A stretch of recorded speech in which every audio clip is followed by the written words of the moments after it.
ఎక్కడో వాక్యం మొదలు పెడతాం, చివరికి వచ్చేసరికి దానికి సంబంధం పొసగదు. కర్త ఒక రకంగా ఉంటుంది, క్రియ ఒక రకంగా ఉంటుంది. క్రియకి కర్తకి ఏ విధమైన సంబంధము కనపడదు. మధ్యలో ఆ కర్మ ఎందుకు వస్తాడో మన కర్మ కొద్దీ ఆ కర్మ వచ్చి కూర్చుంటాడు అక్కడ. కర్మకి తేడా తెలియనటువంటి వాళ్ళు ఎంతోమంది. ఇలాంటి పదప్రయోగాలు అంటే అర్థభేదాలు తెలియకుండా, శబ్దభేదాలు తెలియకుండా, పదప్రయోగం ఏ విధంగా చేయాలో తెలియకుండా భాషని ప్రయోగించేవాళ్ళు ఎంతోమంది. అది నాలాంటి అల్పజ్ఞుడైన వాడు మాట్లాడితే ఇట్లాంటి దోషాలు వస్తాయేమో తల్లి, కానీ నీలాంటి మహనీయురాలు మాట్లాడితే ఈ విధమైనటువంటి దోషం ఏదీ ఉండదు కదా అని చెప్పి అంటూ అనాఘ్రతావద్యం, ఏ విధమైన దోషగంధము లేనటువంటిది, బహుగుణ పరిణాహి కాదు, గుణములు కలిగి ఉన్నటువంటిది, ఎన్నో గుణాలు కలిగి ఉన్నటువంటిది. అంటే గుణములంటే ఏమిటి?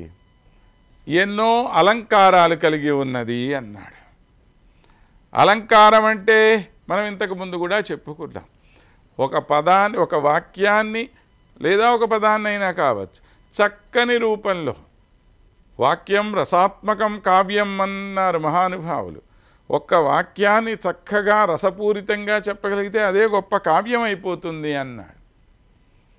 కాబట్టి నువ్వు చెప్పేటువంటిది కావ్యం అంటే ఇంత పొడవుగా ఇంత పెద్దదిగా రాయాల్సిన పనేం లేదు. చక్కనైనటువంటి పదాలతో కూర్చిన ఒక్క సరైనటువంటి వాక్యం కూడా గొప్ప కావ్యమే అవుతుంది అన్నాడు. అలాంటి అలంకారాది గుణములు కలిగినటువంటిది ఏమిటి? అలంకారాది గుణములు అంటే రుద్రభట్టు దానికి సమాధానం అంటూ చెప్తారు. యో హేతు కావ్యశోభాయా సో అలంకార ప్రకీర్త్యతే అన్నాడు. ఒక కావ్యానికి అలంకారము ఏ పదముల ద్వారా, ఏ శబ్దముల ద్వారా, ఏ వాక్యముల ద్వారా జరుగుతుందో వాటిని మనం అలంకారములు అన్నాం. అంతే కదా. మనకేదైతే అలంకారాలో మనం ఏం చేస్తాం, ఏదో పైన చెవులకి దుద్దులు, లేకపోతే మెడలో గొలుసులు, చేతులకు గాజులు, కాళ్ళకు పట్టీలు, రకరకాలు పెట్టుకుంటాం కదా. ఇవన్నీ మనకి అలంకారాలు. కావ్యానికి ఏంటి అలంకారాలు? మంచి శబ్దం పడటం, మంచి వాక్యం పడటం, అర్ధగాంభీర్యం కలిగినటువంటివి కలగటం. ఇలాంటివి ఉంటే అది నిజమైనటువంటి అద్భుతమైన ఒక కావ్యం అవుతుంది. కాబట్టి ఇటువంటివి ఒక అలంకారాన్ని ఇచ్చేటువంటి శోభ కలిగినటువంటి శబ్దాలు ఏవైతే ఉంటాయో సో అలంకార ప్రకీర్త్యతే గుణోపి తాదృశో జ్ఞేయో, దాన్నే మనం గుణము అని కూడా అంటాం. దోష స్యాత్ తత్ విపర్యయ అన్నాడు. దానికి విరుద్ధమైతే అది దోషము. ఇంకంతకన్నా ఏం కావాలి? మంచి అలంకారం అంటే మంచి వాగ్వైభవం కలిగి ఉంటే మంచి అర్ధాలంకారం అవుతుంది. మంచి శబ్ద వైభవం కలిగి ఉంటే మంచి శబ్దాలంకారం అవుతుంది. అది అంతే కదా.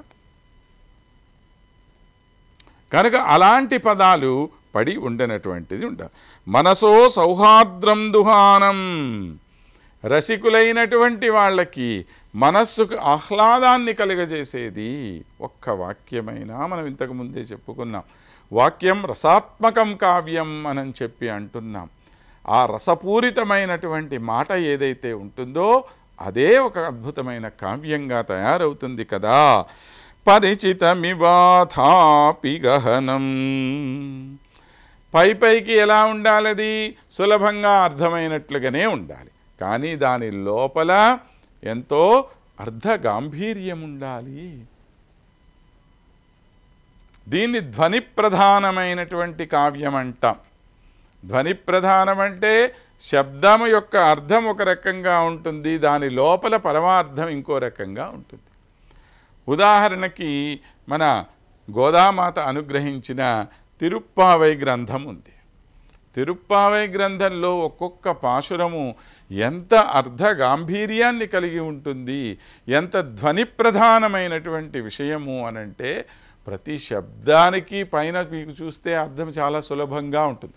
ఏవో పక్షులు వచ్చినాయి, పక్షులు కూసినాయి, పశువులు వచ్చినాయి పోయినాయి, ఆవులేమో పాలిస్తున్నాయి, గొల్లభాములందరూనేమో ఏదో వెన్న చిలుకుతూ ఉన్నారు, కృష్ణుడేమో అక్కడ మురళి ఊదుతూ ఉన్నాడు,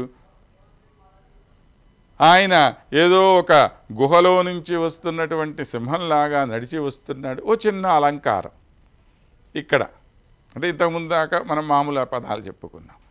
అలాగ నడిచి వస్తున్నాడు అంటే ఓ చిన్న ఉపమాలంకారం చెప్పింది అక్కడ అమ్మవారు.